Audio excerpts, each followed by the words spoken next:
So, what's up guys? The plan today is to do a Nissan Navara bumper cut. So, the plan is I have to cut from here up to here. So what you're gonna do is, according to my plan, I measured from here to here 16 inches. Same. I do the same on this side. So from here to here is also 16 inches. So that will make it in line with this top portion of the bumper down here. So by measuring 16 inches from here to here and also on this side, that will make this line parallel to this line up here, and that goes with the other side. So I hope my plan will go well, because there will be no looking back or coming back after I have cut this bumper. So we will see what will be the result. So for now, that is the plan. And also on this side here, on this fender, from here to there, I will cut it. I don't know, we will see later. Maybe a complete horizontal line, or I will just go together with this slope line of the bumper. So guys, join me with this DIY, and I hope it will turn out well. Thank you. See you later. So what's up guys? It's been a while since my it's been a while since my last DIY with our channel. So I'm back now with another DIY that I made for this pickup truck.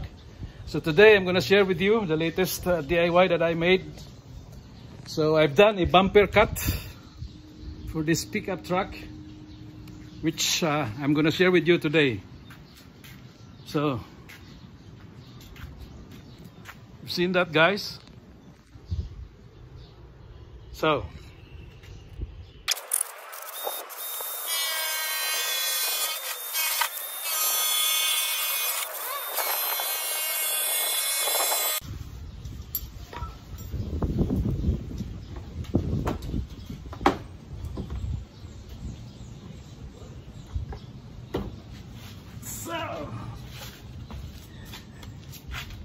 guys, see that scrap right there? This will go to garbage.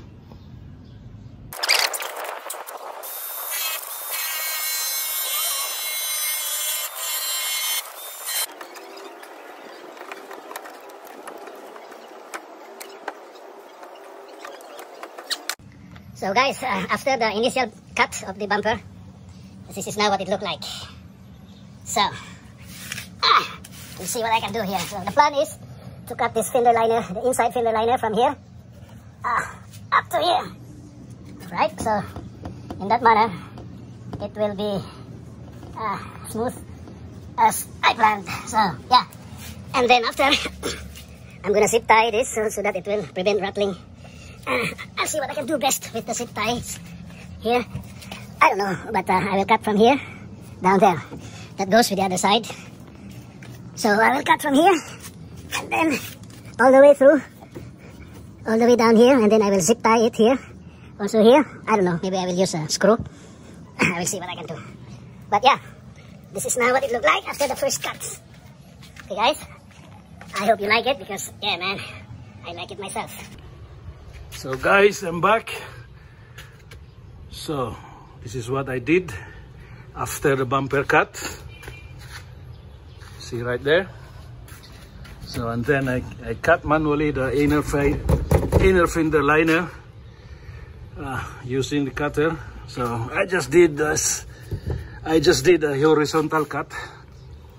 I think it's the best way to do it than to do is loop cut like the bumper. So I think it's the best way to do it. Just a horizontal cut, and also on the other side. See here? Nice.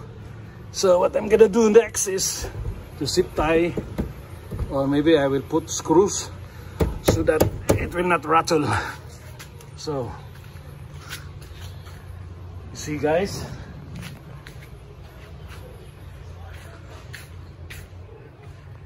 so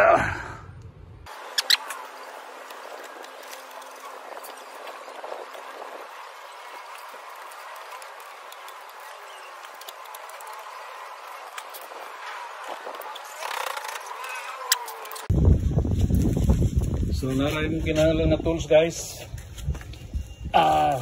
Hand drill, cutter. Kani guys, importante kani guys, kaning kuan. Singalan circular cutter siguro nga ibala nimo sa hand drill para mo imong iputol sa bumper diri. Muna yung pinaka kuan bida, muna yung pinaka bida ani nga trabaho, guys. Kani nga cutter o lingin, ibala nimo diri sa kuan, sa hand drill.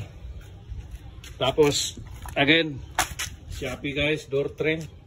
Yeah, kanina yung kuan, pinter state, para pag measure ni mo 16 inches dire, imo ni siyang ilain ang tape. So di na kinahanglan ruler, kay pag butang nimo sa first mark sa 16, sa ikaduha nga 16, pag straight nimo sa, pag stretch nimo sa kuan tape, mura na siya ruler ba, di ba? So kani diara na sa kuan, guys, Mr. DIY kugon.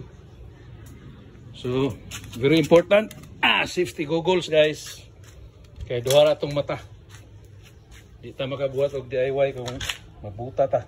Nara akong ipangkat day. So labay na, guys. Again, thank you, see you later. So walk around ta, guys. So tanaw, guys, binisaya para klaro.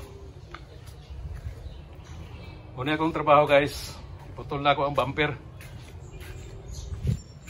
Kaya murag sumo na kay tanahon nga, kung tanahon mo sa tubangan ang nabara bay, diretso ra ang bumper ba, murag sumo naman. So akong gibuhat, gikat na ako sa sides, both ends gikat na ako pa slant para mag stand out ang iyang bumper. So para nindot tanahon, sada tanahon, at least sa akong opinion, measure ka direk 16 inches, taman diri sa ubos. 16 inches, taman diri sa ubos, para parallel siya, gikan sa ibabaw. Depende sa imo kung patasan nimo or sa ubos. Ayaw lang kay patasi, kay kung musipyat ka taas na, di na nimo mabalik. So mas okay ra kung medyo baga siya tanahon, kay kung sumhan ka pwede nimo dugangan, okay ra. So reference lang na sa inyo, guys, kung gusto niyo 16 inches akong ibuhat. Tapos dire sa sulod, ako ni siyang iputol, kay mulapas naman siya dito. Horizontal lang pagkaputol sa inner liner, inner fender. So horizontal yapon, guys, gisip tayo na ako. Tapos tangan ako screw, temporary permanent lang ng screw, matanggal butangan na to og rivets. Medyo gitibaw na yung bumper, guys, kaniyang stock bumper akong gikating. Ato ra nang isprayan gamayog pintar para dili mo taya. The best gyud kung katingon pasulod, but akong cutting disc is habol na, hilis na, sunod na lang kay aron mas tsada yung trabaho. So that's about it, guys. I hope you like my DIY today, and if you like the video, please hit the like and subscribe to my channel. Thank you, guys. Salamat.